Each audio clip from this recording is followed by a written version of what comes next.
Hello बच्चों, तो आज हम पढ़ेंगे क्लास 6 का सामाजिक एवं राजनीतिक जीवन भाग 1 का चैप्टर नंबर 4 जो है लोकतांत्रिक सरकार के मुख्य तत्व। तो बच्चों, जैसे कि हमने थर्ड चैप्टर में पढ़ा था सरकार के बारे में, यानी दो तरह की सरकार के बारे में पढ़ा था। पहला था लोकतांत्रिक सरकार और दूसरा था राजतंत्रीय सरकार। तो लोकतांत्रिक सरकार में क्या होता था, उसमें होता है जिसमें लोगों का शासन चलता है, यानी कि जनता अपने प्रतिनिधित्व को चुनती है अपनी पसंद से, और चुना गया प्रतिनिधित्व जो होता है वो लोगों के लिए क्या है, फैसले लेता है और उनकी समस्याओं का समाधान करता है और उनके जो ज़रूरतमंद सुविधा है उन्हें उपलब्ध कराता है। तो राजतंत्र सरकार में क्या होता है, राजतंत्र सरकार में क्या है, ये राजा या रानी का शासन होता है जिसमें लोगों का शासन नहीं होता। वो अपनी मर्जी से ही जो राजतंत्र सरकार है वो उसमें राजा या रानी का शासन होता है। इसमें ना ही जनता की कोई मर्जी जानी जाती है, ना ही पूछी जाती है। तो जैसे कि इसमें पहले हम पढ़ेंगे दक्षिण अफ्रीका के बारे में, यानी कि दक्षिण अफ्रीका पहले पता लगा लेते हैं कहाँ पे है। वो आप वर्ल्ड के मैप में देखोगे तो यहाँ पे क्या है, दक्षिण अफ्रीका यानी कि साउथ अफ्रीका है, और इसके ऊपर क्या है, भारत।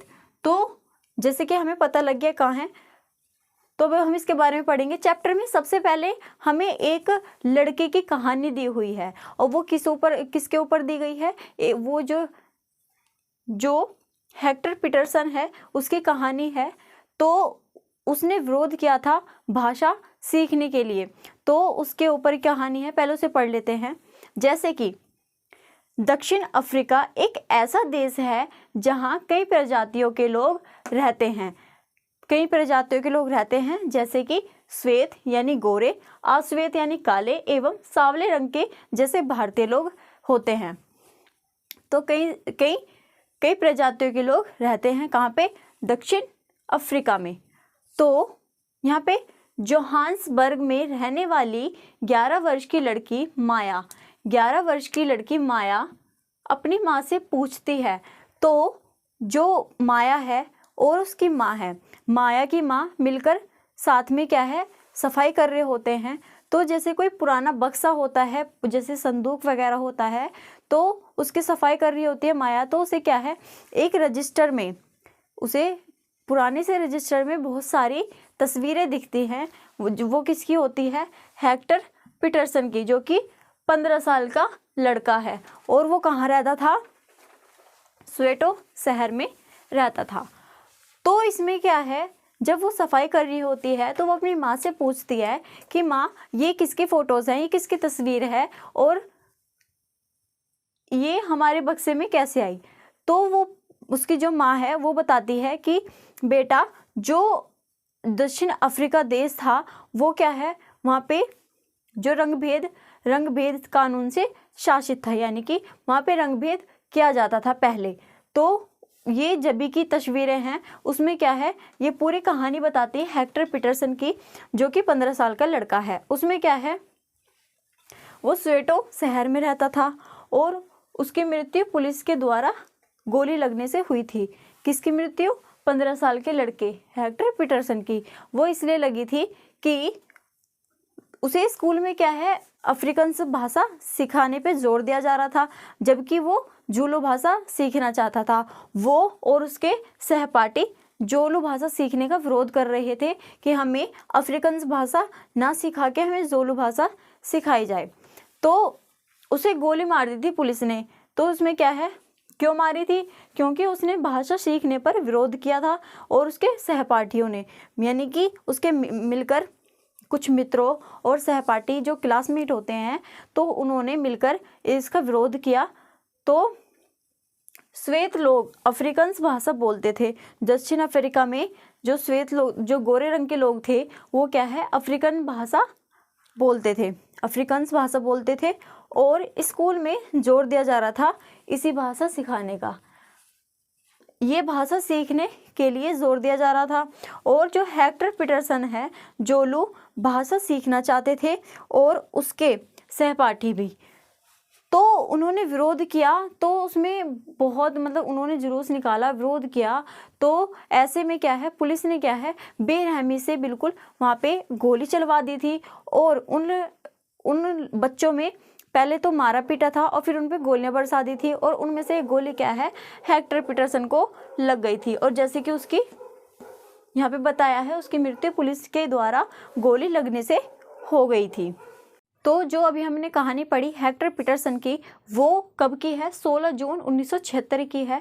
और अब हम पढ़ेंगे भेदभाव, यानी कि जो रंग भेद के ऊपर भेदभाव किए जाते थे लोगों के साथ, उसके बारे में पढ़ेंगे। तो बहुत से तरीक़ों से भेदभाव किए जाते थे जो कि इस प्रकार लिखे हैं, उन्हें पढ़ते हैं। जैसे कि श्वेत अश्वेत भारतीय लोगों को एक दूसरे से संबंध बनाने की इजाज़त नहीं थी और ना ही सुविधाएं को मिलकर इस्तेमाल करने की। जो श्वेत अश्वेत लोगों के अस्पताल, गाड़ियां, रेल, बस स्टैंड आदि अलग अलग होते थे। यानी कि जो अश्वेत लोग हैं और जो श्वेत लोग हैं, यानी कि जो गोरे रंग के लोग हैं और जो काले रंग के लोग हैं, उनके बीच में क्या है, जो गाड़ियां, अस्पताल, रेल, बस स्टैंड तक अलग अलग होते थे। फिर क्या है, श्वेत लोगों के अस्पतालों की गाड़ियों में ज़रूरतों का सामान उपलब्ध होता था। यानी जो गोरे रंग के लोग होते थे उनके लिए बहुत सारी ज़रूरतों का सामान है उपलब्ध कराया जाता था। जैसे कि अस्पतालों की गाड़ियों में, यानी कि जो एम्बुलेंस होती हैं उनमें ज़रूरतों का सामान उपलब्ध कराया जाता था, जबकि जो अश्वेत लोग होते थे उनके लिए कोई ऐसे प्रावधान या फिर कोई ऐसी चीज़ें उपलब्ध नहीं थी और उन्हें क्या घटिया से घटिया गाड़ियाँ मिलती थी। तो इतना भेदभाव किया जाता था। फिर क्या है, तीसरे नंबर पे जो अश्वेत लोगों को वोट देने का अधिकार नहीं था, यानी मताधिकार नहीं था। तो जो श्वेत लोग होते थे उन्हें वोट देने का अधिकार होता था, लेकिन जो अश्वेत होते थे उन्हें अधिकार नहीं था, मताधिकार नहीं था, यानी वोट देने का अधिकार। फिर है देश की सबसे अच्छी ज़मीन श्वेत लोगों के लिए होती थी। यानी कि जो वहाँ की अच्छी ज़मीन होती थी वो श्वेत लोगों के लिए होती थी, जबकि अश्वेत लोगों को बेकार व घटिया ज़मीनें होती थी। उनके लिए क्या बेकार और घटिया से घटिया ज़मीनें होती थी, उन्हें मिलती थी घटिया ज़मीनें जिसमें वो कृषि भी नहीं कर सकते थे। तो इस तरह के क्या भेदभाव कराए जाते थे। तो इन सब को देखते हुए जो नेल्सन मंडेला है, ये कौन है, अफ्रीकी राष्ट्रीय कांग्रेस के नेता हैं, जाने माने नेता थे। तो इन्होंने क्या किया था, उन्होंने रंग भेद के खिलाफ संघर्ष किया और उन्हें 1994 में सफलता मिली। उन्होंने क्या, पहले रंग भेद के ऊपर ही तो भेदभाव किया जाता था जैसे कि हमने अभी पढ़ा, तो उन्होंने रंग भेद के खिलाफ संघर्ष किया और उन्हें सफलता मिली 1994 में। तब जाकर जो दक्षिण अफ्रीका था वो लोकतांत्रिक देश बना। तो हमारा नेक्स्ट टॉपिक है भागीदारी, यानी भागीदारी का मतलब है हम सरकार में कैसे भाग ले सकते हैं, सरकार के प्रति कैसे भाग ले सकते हैं। तो जैसे कि भागीदारी लोकतंत्र सरकार में चुनाव लोगों द्वारा होता है, ये तो हमें पता ही है कि लोगों द्वारा होता है लोकतांत्रिक सरकार में, और किसी भी सरकार को निश्चित अवधि के लिए चुना जाता है। और ये अवधि कितनी होती है, ये अवधि होती है 5 वर्ष की होती है, यानी कि 5 साल की होती है। भागीदारी के तरीके जैसे कि लोकतांत्रिक प्रक्रिया में भाग लेने के लिए सरकार के गठन में भागीदारी लेते हैं। वो कैसे, पहला जैसे कि लोग विरोध करते हैं, लोग विरोध प्रदर्शन मीडिया के द्वारा बहस और आंदोलन करके भाग लेते हैं। ये क्या तरीके हैं भाग लेने के, लोग क्या है प्रदर्शन करते हैं, विरोध करते हैं सरकार के प्रति कार्य पर विरोध करते हैं कि कैसे सरकार काम कर रही है। अगर काम उसके लोगों के नुकसानदायक होता है तो लोग विरोध करते हैं, प्रदर्शन करते हैं और मीडिया के द्वारा बहस भी करते हैं। तो ये तरीके हैं। और सरकार की प्रक्रिया में भाग लेना, हम सरकार की प्रक्रिया में कैसे भाग ले सकते हैं, जैसे कि चुनाव में वोट देकर हम ले सकते हैं। दूसरा, सरकार का विरोध करके या कार्य के प्रति धरना, जुलूस, हड़ताल पर बैठकर हम क्या है सरकार की प्रक्रिया में भाग ले सकते हैं। आपने देखा होगा कभी ना कभी आपने अपनी गली, कस्बों, शहरों या फिर नगरों में, आप मोहल्लों में कभी कभी आपने देखा होगा सड़कों पर रैलियाँ निकलती हैं, जुलूस वगैरह निकलते हैं, और कोई कभी कभी किसी भी काम को करवाने के लिए लोग क्या है, भूख हड़ताल पर बैठ जाते हैं। तो ऐसे काम करके लोग सरकार की प्रक्रिया में भाग लेते हैं। फिर क्या है, सोशल मीडिया पर अपने विचार व्यक्त करके। और चौथा, संपादक को पत्र, लेखन, पत्रिकाएं यानी मैगजीन, अखबार एवं टेलीविज़न भी जनता से जुड़े मुद्दों और सरकार की जिम्मेदारियों पर चर्चा करने से महत्वपूर्ण भूमिका निभा सकते हैं।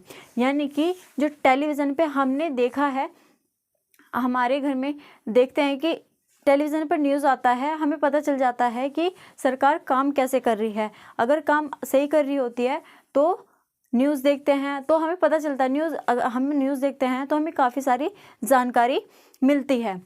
फिर भागीदारी, हम इन तरीक़ों से, बहुत से तरीके हैं जिससे हम सरकार के कार्यों में या फिर सरकार के कार्य के प्रति भागीदारी ले सकते हैं। नेक्स्ट टॉपिक है विवाद का समाधान। तो इसमें क्या है, जो धार्मिक जुलूस किस रास्ते से निकाले जाएंगे। विवाद किसी भी तरह का उत्पन्न हो जाता है तो वो किसी भी छोटी छोटी बात पर, जैसे कि धार्मिक जुलूस किस रास्ते से निकाला जाएगा, एक ही दिन पे दो धर्मों के त्यौहार हैं तो कैसे मनाए जाएंगे, तो उस पे क्या है, वाद विवाद हो जाते हैं। एग्जाम्पल, जैसे कावेरी नदी जल विवाद, वो कब हुआ था, 1974 में हुआ था। ये दो राज्यों के बीच हुआ था, पहला कर्नाटक और तमिलनाडु, ये दो राज्यों के बीच हुआ था। इसमें क्या है, कावेरी नदी जल विवाद 1974 में कावेरी नदी कर्नाटक से निकलती है और तमिलनाडु में समाप्त होती है, यानी कि खत्म होती है। और कर्नाटक का कृष्णा राजा सागर बांध जो है वो कावेरी नदी के ऊपरी छोर पर बंधा हुआ है। और जो तमिलनाडु में मेटूर बांध है वो कहाँ पे है, वो कावेरी नदी के निचले छोर पर बंधा हुआ है। तो इसी के ऊपर क्या है, वाद विवाद हुआ था। तो मेटूर बांध पर पानी तभी भरा जा सकता है जब कृष्णा राजा सागर बांध से पानी छोड़ा जाए। तो ये नदी जल विवाद के ऊपर विवाद हुआ था, तो ये काफ़ी दिनों तक चला था। तो ये 1974 में हुआ था। तो ऐसे विवाद का समाधान करने के लिए सरकार का काम होता है, सरकार इसमें भाग लेती है, सरकार इसको सोल्व करती है। तो ऐसे विवाद होने से क्या है, भारत में शांतिपूर्ण व्यवहार बनाए रखने का जो कार्य होता है वो सरकार का होता है। जो लड़ाई झगड़े होते हैं वो भी उसमें क्या है, पहला सरकार भूमिका निभाती है और दूसरी पुलिस। जो पुलिस होती है उनका काम क्या होता है, जैसे कि कोई आंदोलन कर रहा है, भूख हड़ताल पर बैठ रहा है, या फिर कोई रैली निकाल रहा है किसी के प्रति, यानी कि सरकार के कार्य के प्रति जुलूस वगैरह निकालते हैं। तो इसमें क्या है, इसकी जो सबसे अहम भूमिका होती है वो होती है पुलिस की। सबसे पहले इसमें पुलिस कार्य करती है। वो कैसे करती है, उन्हें पहले मान लो दो समूहों के बीच क्या है, वाद विवाद हो रहा है, और उसे क्या, जो पुलिस का काम होता है वो काम होता है पहले दोनों समूहों को आपस में बिठाकर बात करी जाए, या फिर उसका जो भी प्रॉब्लम है उसका समाधान निकाला जाए। तो ऐसे में जो पहले पुलिस बात करती है, दोनों के प्रति बातचीत करने का अवसर देती है, ताकि जो बात है वो ऐसी बात करने से सॉल्व हो जाए, वाद विवाद आगे ना बढ़े। तो इसमें सरकार और पुलिस की महत्वपूर्ण भूमिका होती है। तो नेक्स्ट टॉपिक हम पढ़ेंगे, इसमें समानता एवं न्याय, ये लास्ट टॉपिक हमारा। तो इसमें क्या है, जाति व्यवस्था के कारण भारत में सामाजिक असमानता का लंबा इतिहास रहा है। इसमें क्या है, पहले हमने पढ़ा था, पहले जब भारत आज़ाद नहीं हुआ था, भारत को स्वतंत्रता नहीं मिली थी, तो उसमें क्या है, असमानता की जाती थी। वो किस में की जाती थी, लोगों के बीच की जाती थी। जो पिछड़ी जाति के लोग होते थे उन पर अत्याचार किया जाता था और उन पर भेदभाव भी किया जाता था, उनके साथ भेदभाव किया जाता था। उनको क्या है, उन्हें सुविधाओं से भी वंचित रखा जाता था। तो ये समानता और न्याय एक दूसरे को बिल्कुल भी अलग नहीं कर सकते, क्योंकि जहाँ समानता होगी वहीं न्याय होगा, और जहाँ न्याय होगी वहीं समानता होगी। तो इन दोनों को क्या है, अलग नहीं किया जा सकता। फिर जाति व्यवस्था, लोगों को पढ़ने का मौका नहीं मिलता था और लोगों को मंदिरों में प्रवेश करने की इजाज़त भी नहीं थी। एग्जाम्पल के लिए लड़कियों और गरीबों, यानी कि खासकर लड़कियों को स्कूलों में पढ़ने की इजाज़त नहीं थी। और दूसरा गरीब, जो गरीब लोग होते थे उन्हें भी वो भी पढ़ नहीं पाते थे और ना ही उन्हें इजाज़त थी और ना ही उन्हें मंदिरों में घुसने या प्रवेश करने की भी परमिशन नहीं होती थी। तो ऐसी क्या है, असमानताएं होती थी। इसका क्या है, भारत में असमानता का लंबा इतिहास इसी तरह से रहा है। क्या है, भारत आज़ादी के बाद सरकार ने समाज में असमानता व अत्याचार हटाने के लिए कुछ नीतियां बनाई यानी कि कुछ पॉलिसीज बनाई। उसमें क्या है, पहला, पिछड़े वर्ग के लोगों को आरक्षण की सुविधा उपलब्ध कराने की नीति बनाई, यानी कि जो पिछड़े वर्ग के लोग होते थे, जैसे एससी या फिर एसटी लोग होते हैं, तो ये पिछड़ी जाति के लोग होते हैं, उन्हें क्या है, कुछ आरक्षण दिए जाने का प्रावधान किया गया। तो जैसे सरकारी स्कूल कॉलेजों में लड़कियों को मुफ्त शिक्षा या फीस कम करने का प्रावधान किया गया है। जब आप देखोगे तो जो सरकारी स्कूल, गवर्नमेंट स्कूल जो होते हैं, उसमें क्या है, लड़कियों को क्या है, मुफ्त में शिक्षा देने का प्रावधान किया गया है या फिर फीस कम देने का प्रावधान किया गया है।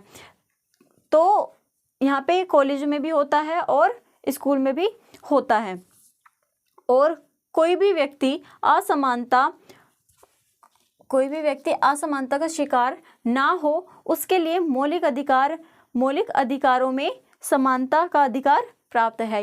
जैसे सरकारी स्कूल कॉलेज में लड़कियों को मुफ्त शिक्षा या फीस कम करने का प्रावधान किया गया है। और जैसे गवर्नमेंट स्कूल होते हैं, उसमें क्या है, जो लड़कियां होती हैं उनकी शिक्षा का जो फीस जाती है, यानी कि एजुकेशन फीस जाती है, या तो फिर बिल्कुल ख़त्म कर दी गई है या कुछ कम कर दी गई है ताकि लड़कियां पढ़ सकें।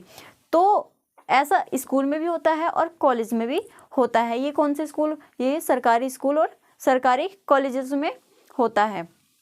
फिर संविधान में सभी लोगों को बराबरी का दर्जा मिल सके, इसलिए क्या है, कोई भी व्यक्ति असमानता का शिकार ना हो सके, उसके लिए क्या है, मौलिक अधिकारों में से समानता का अधिकार प्राप्त है। यानी कि जैसे मौलिक अधिकार पहले 7 थे, अब हैं 6, यानी कि एक अधिकार हटा दिया गया, वो है संपत्ति का अधिकार। ये क्या है, अब कानूनी अधिकार बना दिया गया है। पहले मौलिक अधिकार में मौजूद था, लेकिन अब हटा दिया गया है। तो हमारे पास क्या है, मौलिक अधिकारों में समानता का अधिकार है। तो अब क्या है, अब समानता का अधिकार प्राप्त होने की वजह से क्या है, लोगों के बीच क्या है, भेदभाव नहीं होता और असमानता कम देखने को मिलती है। तो हमारा चैप्टर होता है ख़त्म।